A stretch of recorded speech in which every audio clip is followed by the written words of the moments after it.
all for coming. I'm very happy to be able to introduce Steve Coy, who currently works as an assistant professor at Lawrence Technological University.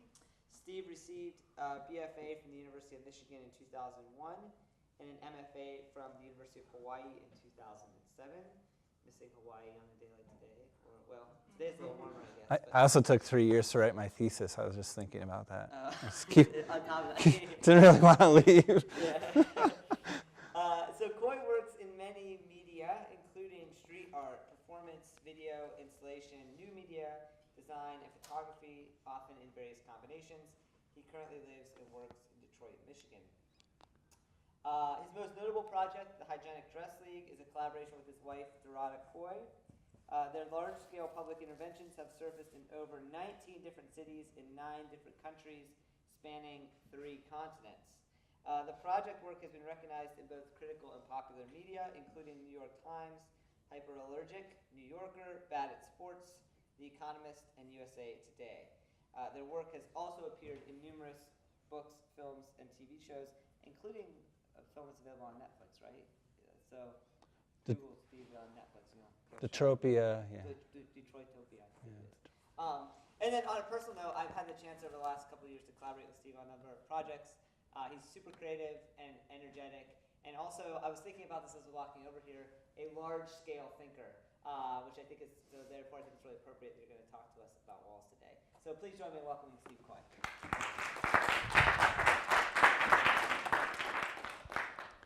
Thank you, Idea Factory, for having me, and thank you all for coming. I have to get out of this one and find mine. Let me see here.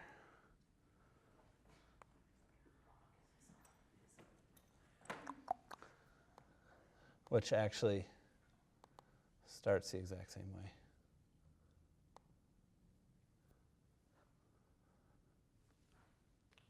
Okay, there we are. So I'm going to talk to you guys about public art and walls, and there's a lot of themes that come up, particularly about what art is, identity, politics, vandalism, public space. So these are going to be basically a series of stories about a bunch of characters who are participants in this art world. And you can see how each one of these is addressing a different or similar issue. First of all, let me ask you guys, when do you think graffiti and street art started? Or yeah. In the 80s. Okay, 80s in New York? Yeah. In Rome, in about 100s. Yeah. Even a little bit before that. Anybody else? Caves? Okay. So this is pretty sweet streets in that time. Yeah. Well, the reason I ask is you're all right. Okay, so it actually depends on how you define what graffiti and street art is as to what is included in the first one. So that's up for debate, and there's a lot of different people that take different stances on it. So some people have the stance of Rome, some people have cave painting, some people say the 80s. So I might talk about some of the issues, but the reason I show this is that these cave paintings showed up about 40,000 years ago. So this is the first one that we knew. And so my best guess as to what happened before that was that humans were incredibly preoccupied with survival. And so once they were able to kill an animal big enough or actually relax, art was birthed, right? So these people were remembering a hunt or wanting to tell a story or creating images on walls, right? So now we can get to Rome, Egypt, ancient Rome. So this is Kam Obo Temple, and so I included this one because it has we've seen the example of the painted, right? And the term graffiti actually means to scratch, so it's an Italian word, and it was actually referencing this kind of stuff right here. So yeah, it existed in ancient Rome, Egypt, the Roman Empire, Greece. And what was interesting about it was, a lot of these societies viewed the walls as public, and so people would write notes about love, they would discuss politics, they might write messages cheering on their favorite gladiator. So it's kind of interesting to think about how long that these things have been happening for, right? So starting to question what is public space. And another cool thing to note is that historians actually have a chance to understand the literacy of its people through this graffiti, right? Because people were misspelling words or writing things, which I thought was interesting. So a lot of people will say that the modern style of graffiti, that this is an example of it.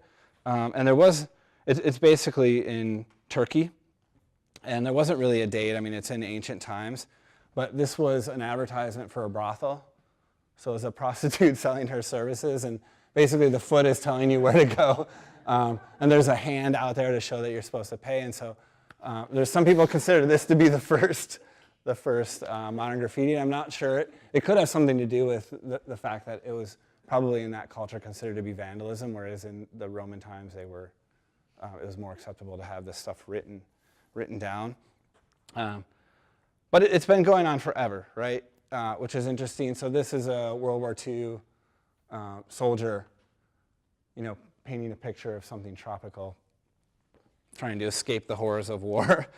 These are Russian soldiers, and this is in Berlin, and so you can see just scratching a ton of names. So basically you could probably just say that people have been scribing their names throughout time. And what the need is, or the draw for people to do that, right? This one could be, about them claiming sort of some sort of territory or marking that they were there. Guy, right? Guy Debord. So he was a situationist in early France, and now we're coming into more modern times, or more contemporary ideas about graffiti.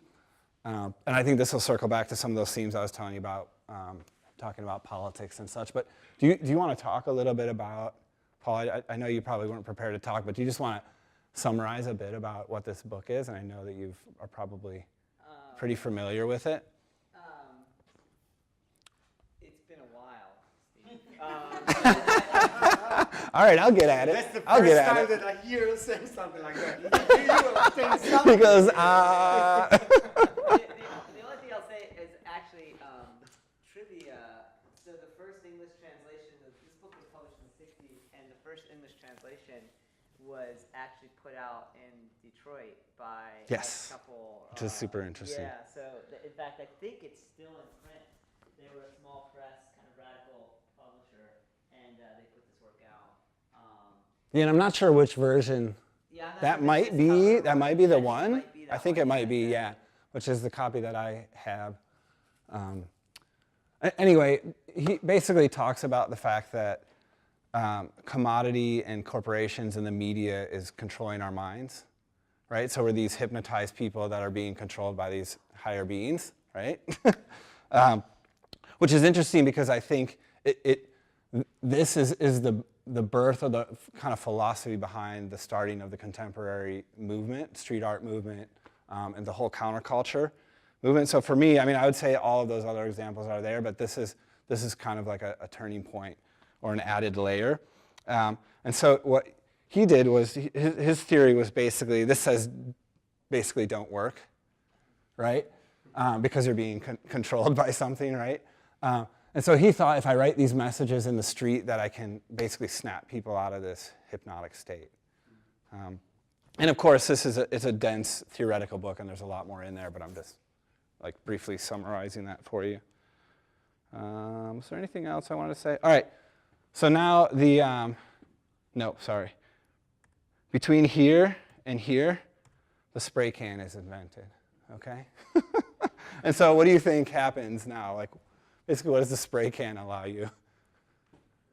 Freedom, right? Accessibility, it's cheap. You can carry it in your pocket, right? So we all know what's about to happen, right? Okay, so I have to talk about this guy, Cornbread. And this guy, Cornbread, he's from Philadelphia, and he's a young boy, and he's in a youth development center, with a bunch of gang members. And these youth development centers, these gang members would always write their name on the wall, okay? And so he started writing his name on the wall, but he wrote cornbread. And how did he get the name cornbread? He kept bothering the chef every day about why they weren't serving cornbread, to the point where people just started calling him that. So he wasn't in a gang, he wasn't associated with that. He just wrote cornbread. Then he goes off to middle school and meets this girl, Cynthia, and he wants to impress her, so he starts writing "Cornbread loves Cynthia" all over Philadelphia, okay? Everywhere. He does win her heart, okay? So then he's just back to tagging corn, but he likes writing in the streets, so he just keeps writing cornbread more. And the media, actually the newspaper, published an article that cornbread died, but they mistook him for some other gang member. He wasn't a gang member. They mistook him for a gang member. So then he started tagging "Cornbread lives" all over Philadelphia. And this got so bad, so this is like, these guys actually tagged an elephant at the zoo, but this was the crazy idea, was that they were continually outdoing each other on what they would write, how they would vandalize, where they would write it. And so it started in Philadelphia, it started in New York, and so this was basically the story that everyone who was ever interested in street art was told. These were in all of the documentaries about it.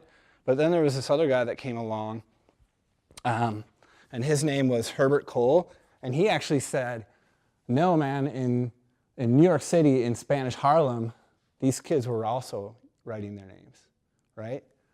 So the claim, it was, everyone just sort of thought it was cornbread, but now there's some question. Really, and is it those guys from World War II? Or the guys from ancient Rome, right? Yeah, so I don't know what else I wanted to say about that, other than the fact that it basically grew out of control. So yeah, and I'll talk about what a tag is, and actually I'm going to do that next. But it basically went wild, spread through Europe, spread through South America, and started this whole culture around it. So we have, this is a tag. This is basically like just the kind of quickest thing that you can do, right? So it's this guy right here. This is called a throw up. It's like a little more, not like a puke, like a throw up. It's much more involved. And then there's all the way up from there is called wild style. So that's when they started breaking apart the letter forms. This one's called Heaven, not the title of the piece, but the style of it. And so it's about getting something way up. So like the more dangerous, the better. So you'll see people like climbing on street signs. And then that one over there is Blockbuster. So these are kind of the different categories and styles that sort of went crazy. So now we're into 1981. And there's this, does anybody know who this is? Black Claret. I set you guys up. I knew everyone was going to say that. This is actually, I think that this is the guy who taught Banksy. So this is a guy named Black Claret in France, and he actually was the first guy to really start doing these stencil works. And I think he mentored this younger group of people named Banksy. And that sort of exploded into that. And so I show this is Banksy, right? And I show that because what's interesting about this one is it's artwork in the context of a wall, on a wall. I'm actually sort of done with my notes because the rest I really know. So now we just have things are exploding. This is a guy from France called JR. And he's doing a lot of work in South America, and his work is now spanning across buildings. And these are called wheat paste. Does anybody know what wheat paste is, or a paste up? Okay. So this is, you basically take, and by the way, a lot of the tactics surrounded by street art are about like really cheap and easy methods of approach. So we have, this is, you take flour and water, and I actually put a little wood glue in it. I learned it from these guys in England. We're like, yeah, it'll be a little stronger. So it's basically like taking paper and posting it up like wallpaper. So he's a French photographer. He's doing like it instantly goes to like massive scales. These are roofs looking down.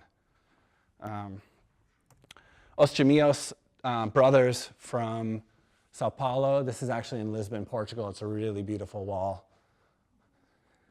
But it just like explodes, right? So we started off with these tags, and now we have this explosion into these mega murals. And what's interesting is some graffiti writers will say, or some people in the art world will say that street art is an evolution, and some people will say it's a de-evolution of the movement. So you have kind of this split perspective. There's graffiti writers that say like this is so untrue.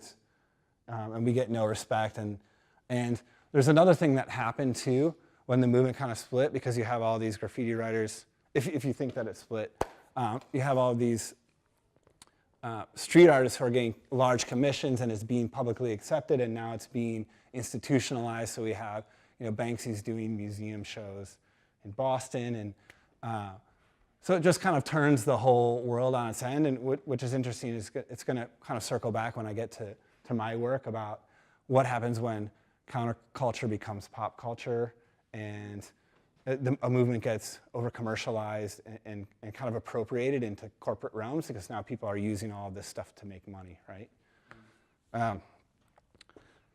Mega murals, right? It's a guy named Glio. This is in Sao Paulo. These are massive.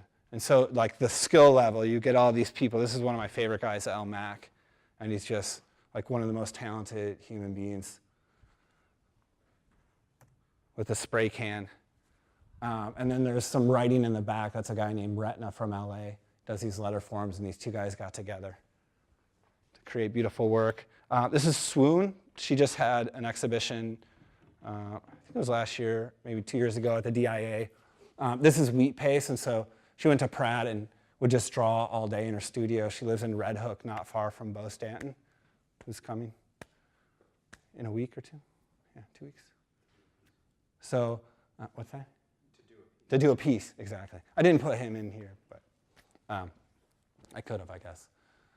And so it's interesting. There's, all these artists are just taking all these different approaches to the street. And she actually, if you talk to her, she loves the idea that these things decay and how they age.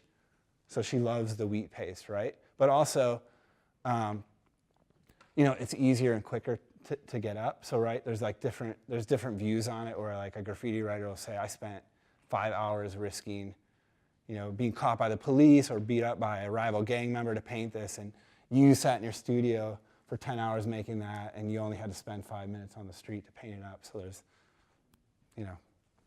all these different views. This guy, Roa, he's a Belgian guy. If you ever run into him, his hands will be covered in black and white paint. That's all he paints in. He's like a little guy. What's that? Atlanta. Is this Atlanta? Yeah. And he does. So I show this because I love the consideration for the architecture there. I mean, what better example to show walls? Here's another piece of his. So now it just keeps branching off. This is a guy named Vils. He's from Lisbon, Portugal. And so he started actually chiseling out images into the walls. So I had to believe that some of these images he would actually have somebody go in and like put on the surface so that he could chip it away. Here's another Vils. I'm supposed to show an explosion. Here, so let me see. Okay.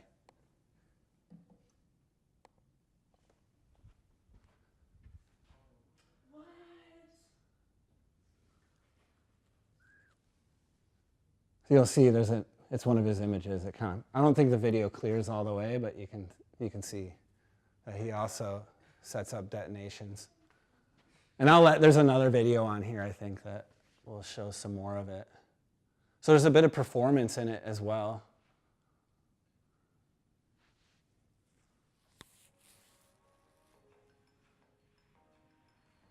And again, he'll create images that way, but he'll also write messages.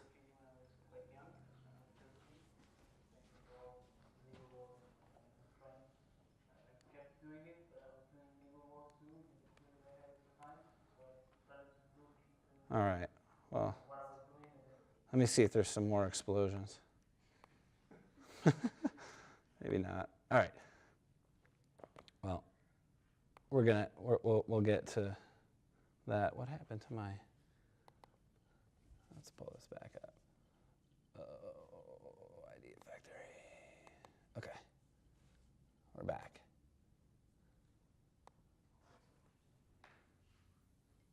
Okay. This is a guy named Invader. You guys know? Yes. French guy. Yeah, he does these tile works, puts them up everywhere. So again, just more examples of how, and then just people getting super creative. So take a look at this. This is not Photoshop, that's actually painted on the surface. Yeah, and so you know that, right? It's like it's painted on that parking garage that's back there. So this is what it looks like when you're. Yeah, so there's like all kinds. So people are just like, how can we keep pushing this medium, right? Like, just keep thinking about it.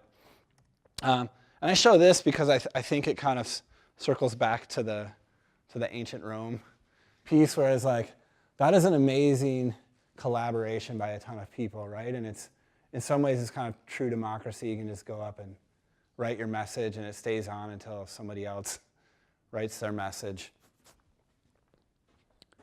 I think that's all I wanted to say about that. Oh, now I'm supposed to show Mobster. Okay. There's probably a better way to do this where I swap the display, but let's see. Okay. Alt-Tab.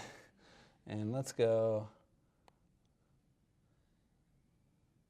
Maybe we'll leave it like this. Okay, so this guy Mobster, he's a real humorous dude. He's a pesky dude. He pisses off a lot of city officials. And I guess he was riding by this every day for a year. He would ride by this building, and he noticed that there was just this one section, like people would do their graffiti, and the guy would paint whoever the guy was, right? And this goes back to a dialogue about like whose spaces are these walls, right? Public space. So he'd write a message, and the guy would buff it. So he's about to have a little fun, like a year-long fun with this guy. So he sees this, and he says, red, right? And then he says, oh, actually, I'm just going to scribble a lot more. So he does that. So the guy comes back, right? So then he says red, right? The guy comes back, and he says red. The guy comes back, and every time he's painting it red, right? A little bit further, red, red. Oh, a little more. All gets painted, okay? Red, painted. You guys know where this is going? Red? Power wash, okay? Pressure wash, red paint. And I just like, he's clearly having a dialogue with somebody he doesn't know, right? And they're both participants in this amazing art performance. Still there. What about this? Okay, that's not appropriate. And then he paints, so the guy goes back and just paints the red. So he says, he went above the line. And here's the shot. The guy's just angry, just power washing everything. Okay, so it's clean again. Pressure wash, red paint. So then it stayed, right? Exactly. So the guy's sort of giving up, maybe. He's like, all right. But it's interesting, like, why was the guy pressure washing one part and whatever? He said, and that was it.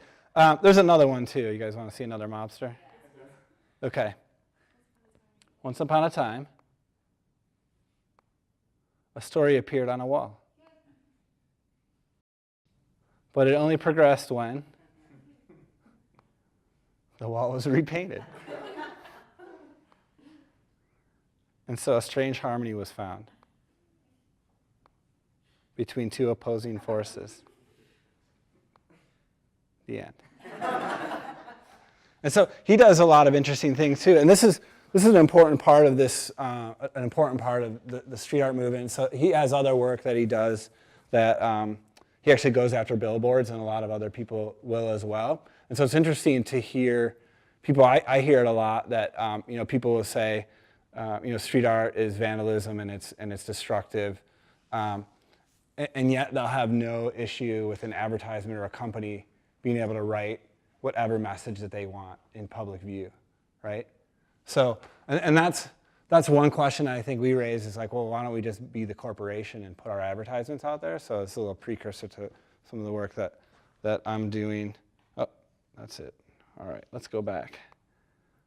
Let's go back to this guy.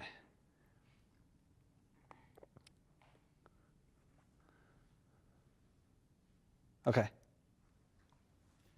So now I just wanted to show you some like hilariously creative things, right? This doesn't really mean much. There's a bunch of stars on the wall, right? And it still doesn't mean much because there's no second picture. No. Did I lose a tab? Okay. Well, anyway, I'm going to explain to you what happens because it's really cool. There's basically a light that shines, and so it creates a shadow on the wall, and the guy looks like he's throwing star seeds onto the ground from his basket. I'm sorry. It's usually pretty cool when that image just pops in.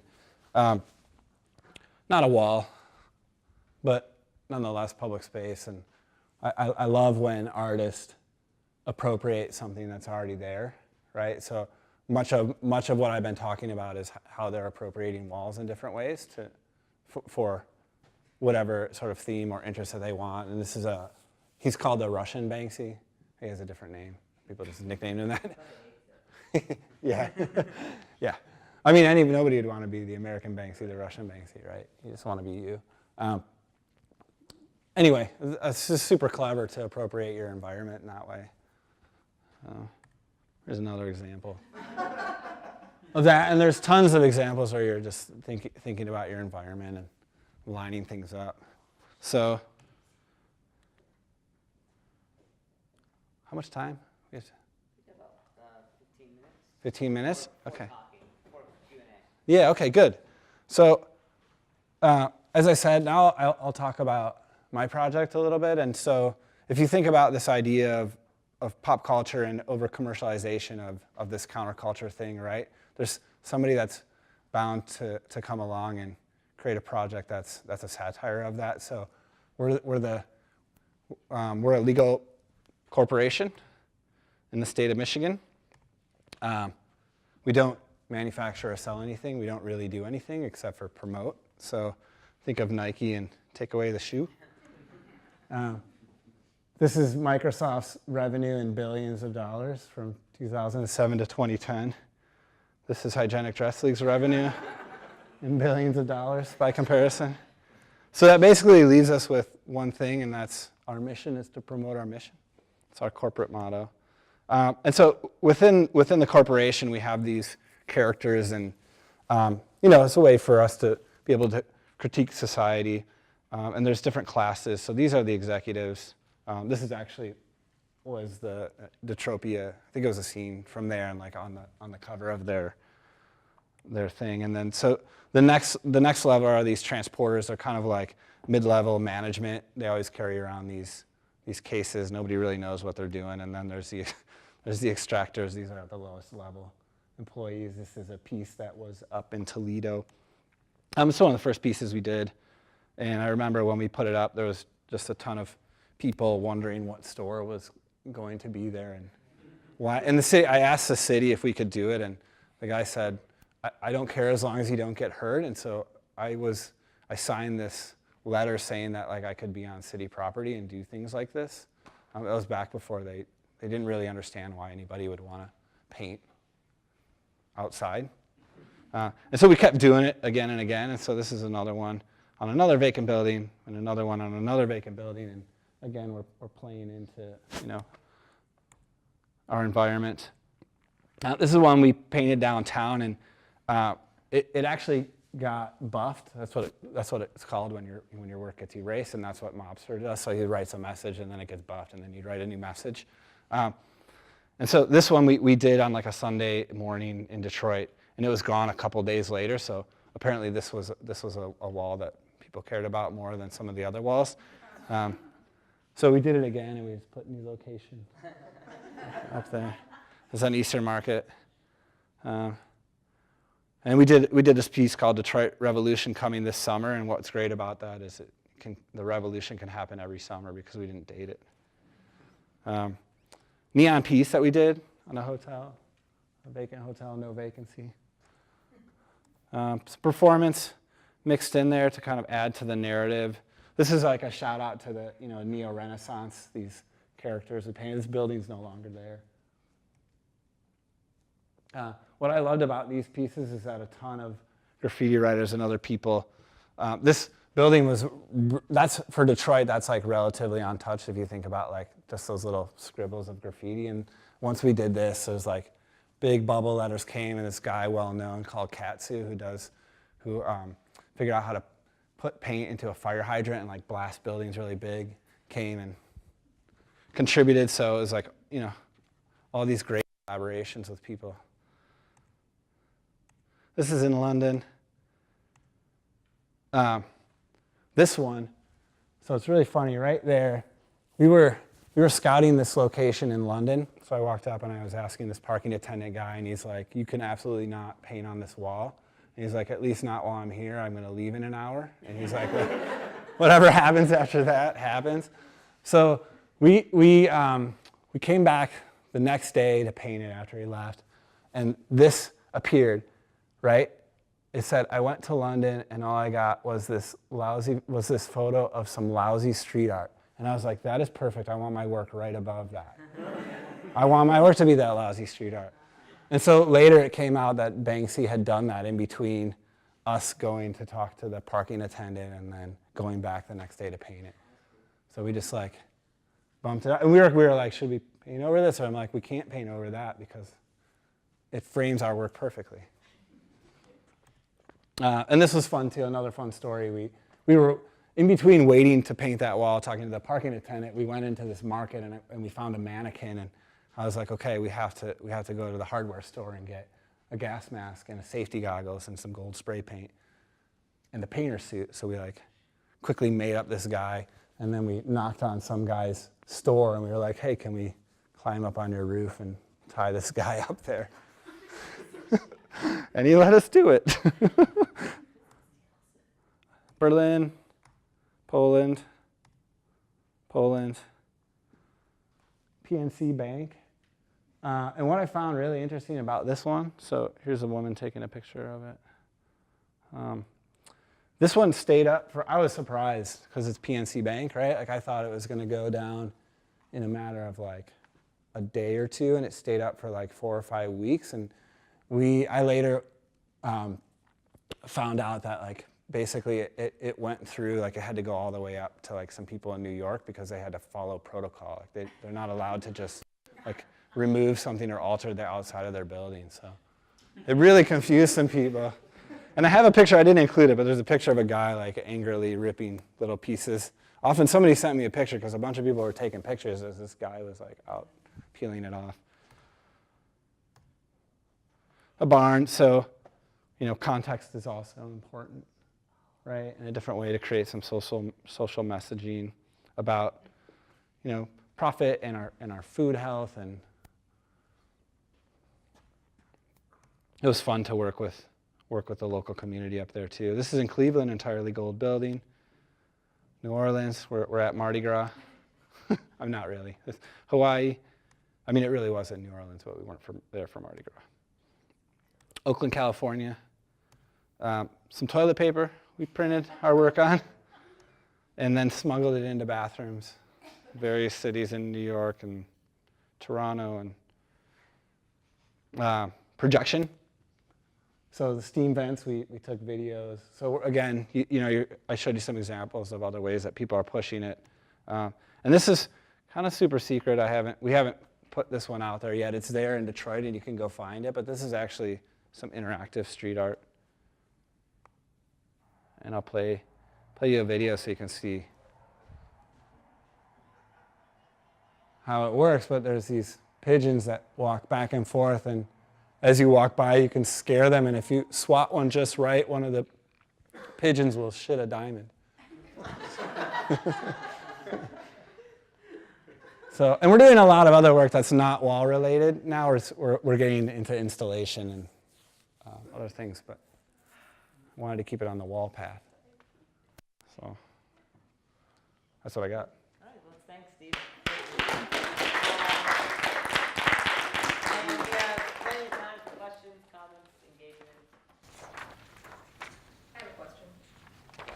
And you forgive me if you spoke about this earlier. Can you talk a little bit about the statute that the city of Detroit has that they hadn't been enforcing but now have decided to enforce around what can be wall art? Yeah, I do. Actually, I know more about this than I should, or maybe I should know about it, right?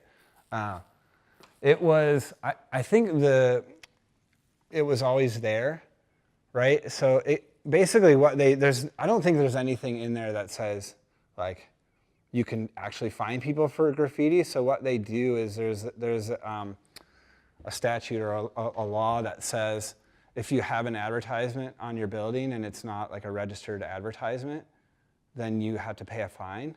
And so if somebody writes like, you know, so-and-so sucks on your building, the city comes by and they say, oh, unauthorized advertisement here, like, you know, you're advertising so-and-so sucks, so they slap you with a $10,000 fine. So, and it happened, I'll actually show you this building, this one right here, was up one day, and this producer was filming some vampire movie with Sigourney Weaver, and he's like, I love this street art, can we have permission to film in front of your piece? And I said, sure. And so the next day, he shows up, and it's all brown, and he calls me, and he's like, hey, what happened? I thought you were going to let me put your work in there. And so I called the building owner, and I said, hey, why is the artwork brown? And he said, the city came by and said if I didn't paint over it, that I would pay $10,000. So they're basically like, in some ways in the business of removing art from our city, right? But it can be, if it's sports related, it's okay. Is that? I mean, if somebody's like puts in the paperwork or what, I don't know how you file for an official. And now I think they're trying to figure it out, like, okay, how do we allow murals and street art to be a legal part of our culture? And what's amazing is like almost every South American city has, the government actually is hands off about it. So the agreement is between the building owner and the artist, and whatever they decide is what can happen. So I think it's a great question, because I think throughout all of this, it's a theme about, you know, not exclusively, but a theme about public and private and like government. You know, how much should they be involved in that? And there is an example in ancient Rome where there was these amazing walls, and people were writing all these incredible messages, and then the governor, whoever's in charge of Rome in those days, was like, no more, right? And that's when it started getting coined as vandalism. So it kind of took this counterculture dive, and I think we're still trying to recover from it. So is there anyone that's specifically advocating for artists? From a government standpoint or institutional? You know, are business owners saying, we want this art on our buildings? Why are you finding us? Yeah, but I think they're finding, like in Detroit, I think they find out the hard way. I think this isn't the only story like that. I think they'll like commission a mural, and then the city will come by and say, we didn't say you could do that. There's actually a crazy one that happened in Chicago. I think this guy paid like $30,000 to this artist, and then the city wiped it out. And the guy was like, I just paid. Like, why are you telling me what I can put on my building, right? So it goes back to that discussion of like, walls and publicness, I guess. How Yes. is that, so you've been doing this for a while in a lot of different venues. Yes. And have these notions that we think are binary, like public, private, legal, illegal, which are really not binaries? Exactly. There's so much gray. Right. Where there's a ton of gray space. It seems like Even amongst code, amongst the graffiti members, right? There's like you're in there in that gray middle, Yeah, right. And really exploiting and expanding that. Yeah. How have you found that your attitude operating within supposed binaries has changed as you've done this work and gained experience, gained perspective, talked to other, right? Yeah. Now you're talking to people that you weren't able to talk to at the very beginning of your work. You're Right. doing things that you weren't able to do. Right, I think that's an interesting point. I think it's kind of like a give take or like a push pull, right? So it's, as I'm doing this and I'm hearing other sides of the story. I mean, the cool thing about like what all these street artists do is they're just doing it, right? And they're not thinking about maybe what the impacts are of those things on other people. So it is interesting. And I think that's the important thing is that. Wrong or right, I don't even think that matters, or like binary doesn't either. It's the point that we're having the discussions about it and progressing. So yeah, I think there's been some moments where I've maybe was able to shift my perspective or be more empathetic to other viewpoints. I mean, for us, I've never defaced a building. Like I've never gone and painted on brick or anything without permission. It's always like you can see that stuff's boarded up. So I have it, like my philosophy might be a bit different than say Mobster or some of these other guys. But I respect all of the opinions around that. I guess repositioning it, I'm Yeah. looking for a connect, because I know that one of the works you didn't see, right, are radioactive three-dimensional animals that you're installing. Right. I don't know, am I allowed to say that? Yeah, you can say that. Yeah. So you're installing these pieces around, but that, for me, it's really interesting to understand the connective tissue between this work and 3D radioactive animals, right, and mannequins, and interactive pieces within envelopes, building envelopes. Yeah, so that is, for me, we apply the tactics or spirit of street art. That's what I like. And so I think it raises an interesting dialogue about what is street art particular to like tagging, bombing, heaven, right? All of those things, and like, right? Do we narrowly define it as these stylistic things? Okay, so it's like street art must look like this and must be applied that way, or is it the notion of putting the work in public, with or without permission, and talking about those themes that I was talking about, identity and politics and publicness, and for me, I take the latter stance. So my work, I feel like can be fluid to any medium, like this interactive thing. And I love pushing the bounds of what the movement can handle, but you talk to some people and they'll say, no, this is like abstract expressionism, right? It's here to here, and it looks like this, right? Whereas for me, it's more of like a tactic and an approach to making work, and less about like a stylistic confine or like the type of work, if that makes any sense. And so that's where we're moving on and creating larger installations. And this year we have a lot of really interesting work that's coming up that's much different than painting. And this was, we did that because there's no barrier, right? Like that cost me like $300 worth of paint, if that. And it took me like a week or less. Yes. The last thing you did, Yeah. the last thing you showed us that looked digital, right, where they were interacting. Yeah.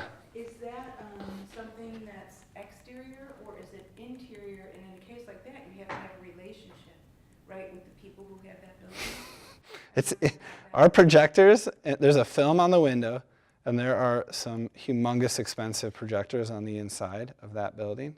Wait, so they're And those guys are bedrock. Yeah. Oh, it was bedrock? Yeah.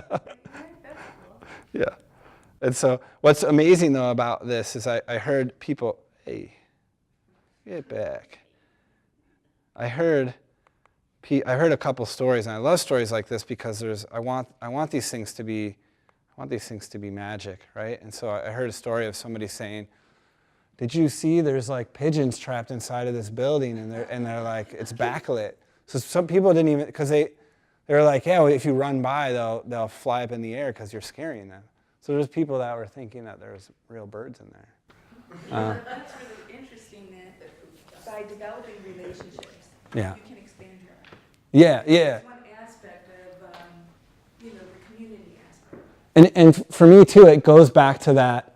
I mean, this is really important to me, is that there's this unsuspecting audience, right? You're like, and it might go back a bit to like the guide to board where we're just walking around hypnotized and like, I had to do this today, I had to do that, tomorrow is this, and we're just like stuck in this track, right? And all of a sudden, for one moment, what the hell is this? Why am I here, right? And all of a sudden you become part of something different for a moment, and it just kind of like snaps you out of this.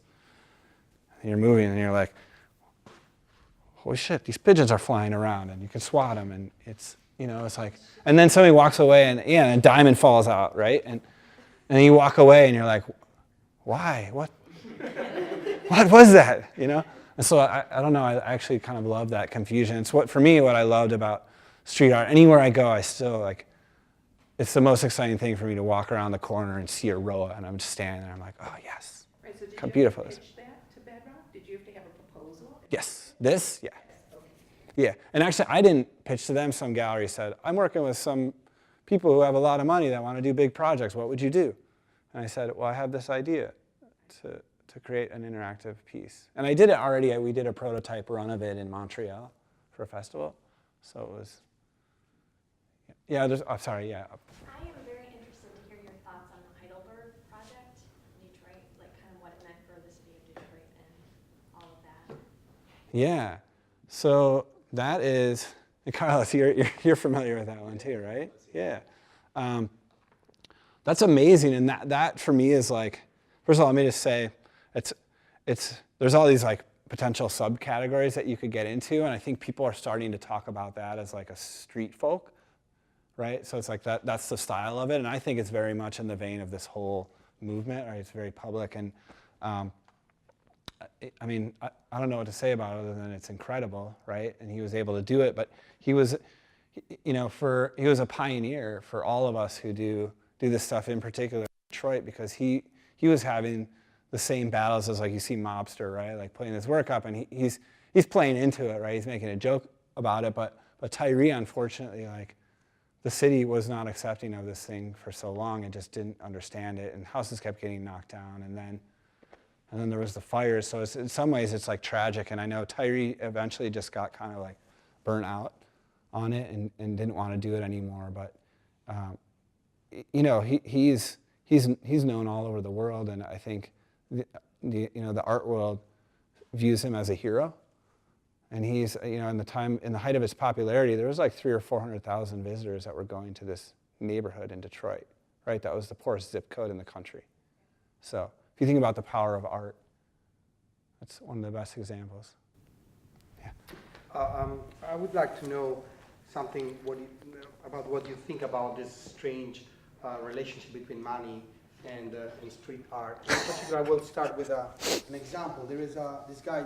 His name is Blue, and it's yeah, I should have had some blue up there, right? right. Yeah. It's BLU, super famous Italian street Right. artist. Yeah. So what he did, for example, just to describe a little bit the character, he did this.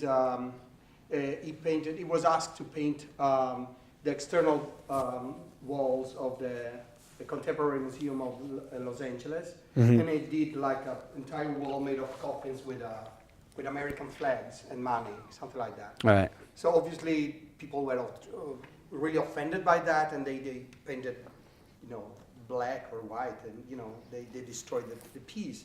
But he went on saying, I really dislike the market of art that is growing up around, Banksy and all the people that are making a lot of money. He went and destroyed a bunch of his murals. And what he did in Italy, actually went this with iconoclastic initiative, and he went like destroying his own murals, and as a sign of protest with this emerging trend, Yep. and which is kind of one of the polarities. The other polarity is completely acceptance of the fact that this is like institutionalized art, at some point it became that. Yeah. So what is your position in these two between the two polarities? So here's, and just to summarize those polarities, and it's great that you're able to identify, that you're identifying that, is that some people believe that the commodification of street art is antithetical to its very nature, right? So like these things about it being in public and about it being accessible, right? It's like, what are these people chipping these walls away and selling it for tons of money and commodifying it, right? And it's anti-institutional and everything else, so there's that insane tension. The other school is, we're artists, right? Why shouldn't we be able to get paid, and people should be appreciating that? So, and you want to know where I stand on that. Damn it. Because it's, actually not necessarily where you stand, but I think it's a very interesting, because, my point is now, is it necessary that we are saying something important to society? And it's not something about me, but it's about society. So it's a public spaces, right? So we are expressing something, and actually we are forcing people to read our messages. So it can be, you can already have different opinions about that. Right, exactly. Right? Okay. Right. But in this sense, not only I'm forcing people to watch what I think about, and without being my friends in Facebook. Right. Right. Yeah, these are real walls, not like, It's a social media that doesn't have any signing in. Right. You just are forced to look at that. But not only that. Facebook has walls too. They do. Right. So we should do virtual walls. Yeah. In a way, you sign in, right? Yeah. But you can choose. You can choose if you see those walls, and these you cannot, right? If you're just walking by, right? I'm really not against street art at all, but I'm interested in the opinion of people that do street art. What do they think about this polarity? Yeah. But you don't have to answer that. I don't want to put you in a difficult spot. Can I piggyback on that? And I don't actually want to answer for you. I kind of want to provoke just a little bit. Because, so Franco's bringing up polarity, and I think that the idea of which is a polarity that you brought up in your own like. Us as a corporation, right? It gets into, it addresses commodity and value already, and value in the art world, and like going back to like bigger thinking. Do we need money in our society? I mean, the quick answer is like you all say yes, but I know civilizations of people that were living based upon trade, and like once you have food and water and shelter, right? Which is just like jump to like a whole other universe, but. But I think that's kind of what I'm getting at, is that harkening back to Scott's earlier comment about the public-private not being a binary, but being sort of shades of gray. Yeah. But I would also say that it's not just it's not just like a continuum, it's also contestatory.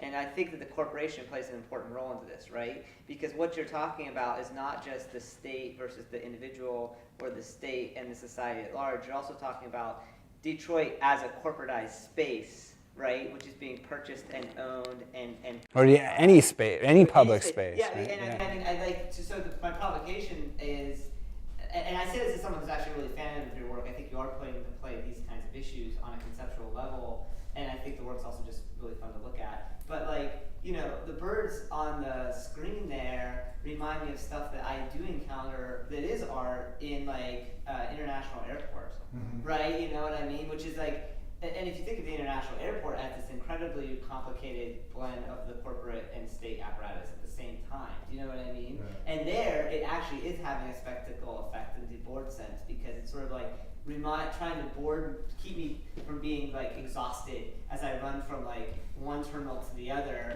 and go through like 3 TSA lines and pass Cinnabon like 5 times. I'm like, ooh, look, there's some interactive like media stuff. You know what I mean? So I guess the challenge, and my students that are actually reading. Context.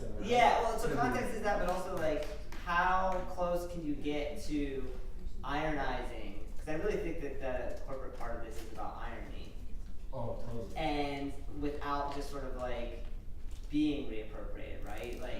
Or not even reappropriated, but like I imagine, and I would say that I do the same thing. If I saw a hydraulic Dressley thing on an empty space, I would totally be Googling it to be like, whoa, what's this cool shop that I can go buy shit at? You know what I mean? So I don't know. It's just like I think kind of pick up your comment, but like expanding it further to say that it's not just about the capital as it works for the artwork as an object, but also as it works in the public as such, and that's what strikes me as interesting about what you're doing.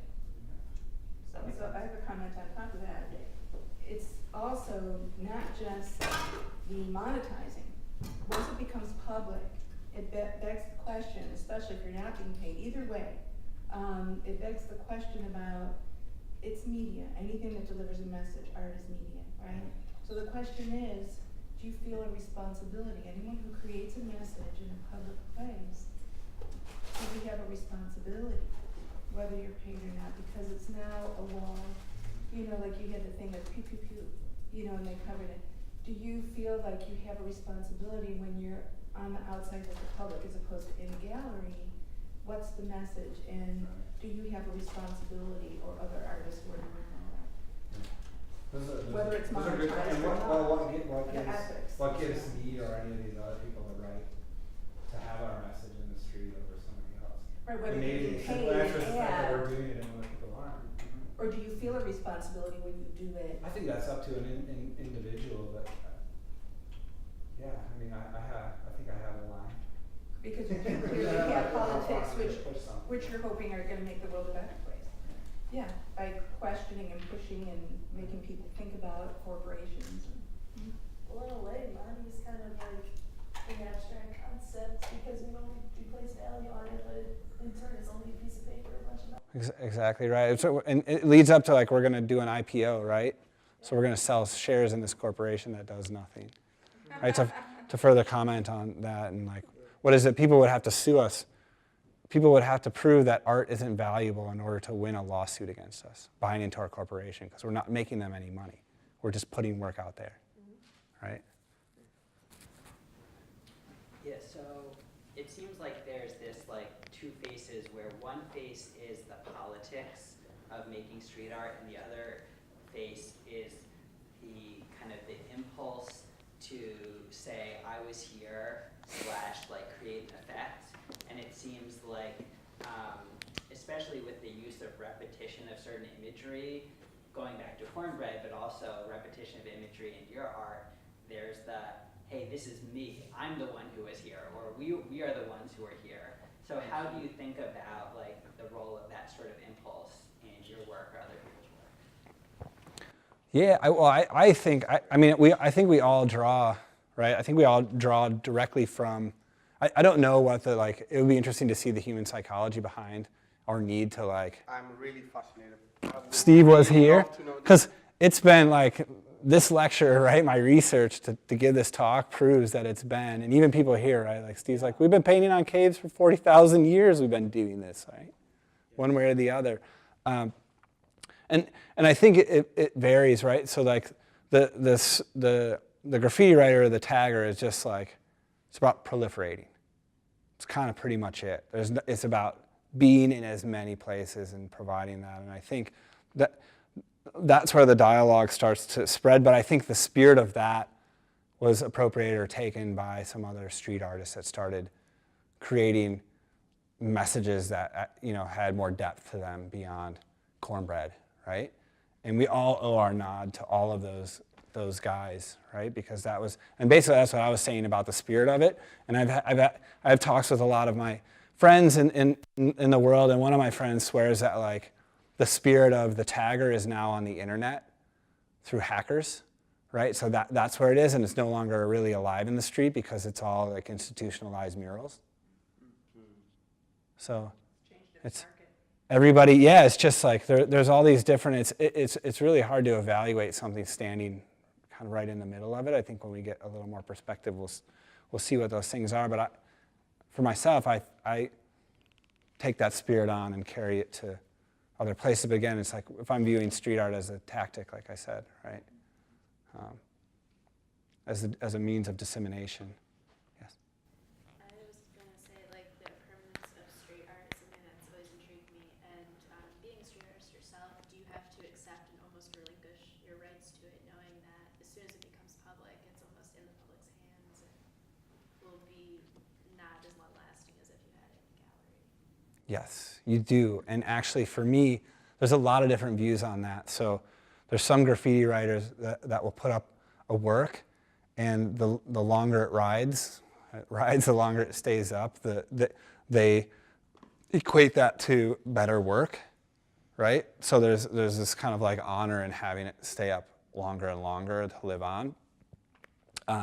For me, I take a completely different approach to it. I love the ephemeral nature of it, and I think Swoon takes that approach too. Like, she'll put up a work, and basically, if you don't see it within a couple of years, and even after 1 year, it's unrecognizable. And I love the ephemeral nature of that one because, you know, I'm a constantly changing being, and so the work that I was doing then is the narrative has changed, and I want it to change, and I don't think it should live on forever. Although, weirdly enough, the internet now is able to preserve all of this stuff. So like, if you Google us, it's just like all that stuff's there, and that's who we are, right? And this ongoing narrative. But like, in terms of the public space, it's you know, about a certain place and a time. And that's an interesting discussion, right? To think about how cities or public spaces are actually transforming, and that impact on this type of public work that people are doing, right? Because there's this other type of public work that's like corporations, you know, putting up their big metal sculptures with like fountains in front of their building, and that's probably going to be there forever. And then there's the people like us who are, you know. Like the galleries versus street artist thing, like on a much more personal level, like I'm starting to get into like henna tattooing, and it only lasts like around like 2 weeks. And that's kind of like the street art version in like a more personal term. And like an actual like needle tattoo would probably be more like around around the galleries. So like I just thought of that connection because I was like, it's kind of like the same. Because henna does fade over time. Yeah, and it just reminded me that street artist I showed you, JR, the guy with the big wheat paste, the eyes all over the big cities. He was in India in this place where it's like pretty forbidden to paint on some walls. So what he ended up doing was he got this like spray adhesive, and he was making these stencils, and he sprayed, I think this is pretty genius, and like sprayed on the wall. So it was basically like all this sticky stuff, and then he would get this colored powdered dust with these kids, and they would blow on the walls, and it would stick and create an image. And then it would rain and kind of disappear. So, and it goes back to like or even, I can't think of anything more temporary than this work right here. It was basically, as long as the projector was there, it was happening, and the minute I took the projector away, it wasn't. And that prompted an interesting discussion with my other friend, and he's like, this work is going to live on in the internet. He's the same person that, he's like a graffiti street art theorist and a critic, and he said this piece is going to live on the internet. And it's basically, because he's like, how many, like a few truck drivers saw it on a cold March night, you know, in Detroit when I did it. Imagine like just like telling that to your colleagues, that story, and they're like, what did you smoke last night? Like, I had a burn in it, she's a dynamite. Any more questions? I just want to play devil's advocate for a moment. Going back to the cave paintings, I would argue that they weren't a precursor of street art because they were in a sacred space. They were meant to be looked at with, you know, light sort of making them almost move. I think that they were looked at it was more like a sacred space, and not to be I mean, it's shared within the community, but I think for very different reasons. But then again, I guess you could argue that people do public art for different reasons too. But when I compare like cave paintings to all the penises I saw in Pompeii that lead you to the brothels and stuff, I have a hard time putting those two on the same plane again, because I know in a lot of the cave paintings it was, I mean, those were their gods and this was a sacred ritual and stuff. So I guess and they don't have to be, right? It goes back to like, what's your definition of it, right? So if that's what it is, then, right, if we're saying these are sacred and these aren't, then Art is subjective. Then that's where they are. I was just throwing that in to provoke as well, right? Yeah, a lot of folks kind of start there when you yeah, just Because that was the first time. Just creating images, yeah. Well, Walter Benjamin makes the argument that art originates, like, go back to your case, that I completely agree with you in that sense that art originates for what he calls cult value, and he doesn't use it in a pejorative sense, just in the sense that the objects themselves have a sacredness. So think of like the voodoo doll. The voodoo doll's function is based on its magical properties. That's it. So if you have voodoo doll of me, you have power over me, right? So you're making this artifact to have a certain kind of power, and that over history, art moves into what he calls display value. So the sense that Right, it's aesthetic, yeah, exactly. decoration. Yeah, by the time we get right? to the 18th century, then we get display, the aesthetic as a sort of autonomous thing. So street art has. It's becoming display value, though. It's Yeah. being appropriated. People are buying prints, and like a lot of these old-time graffiti writers are in the gallery selling their stuff Right. for tens of thousands of dollars. Well, you can buy. And people are who's buying who's it to the decorate. Spaceman. Invader, yeah. Invader. You can buy his stuff at the Pompidou Center, Yeah. right? Like little Yeah. mugs with his stuff on. So I think that all this.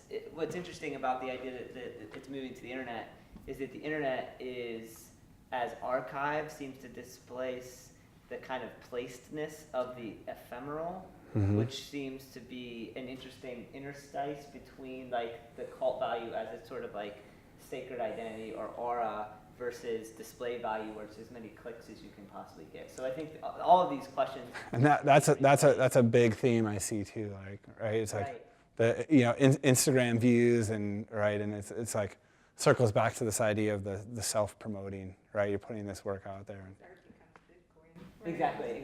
Yeah. Well, in terms of walls, it's pretty cool because you're going from the permanent walls in real life to the temporary walls in real life to the permanent walls of the internet. Which is an exact inversion of what we normally think of as the temporal and the Exactly. ephemeral, right? Because we think of the wall, the object, as being the thing that's timeless and transcendent, or that persists. And Now in this it's instant, it different. flips it. Yeah. I mean, this piece right here is a prime example of Yeah, that. exactly. Right. Well, I know that some people have to teach in class. Let's thank Steve. Please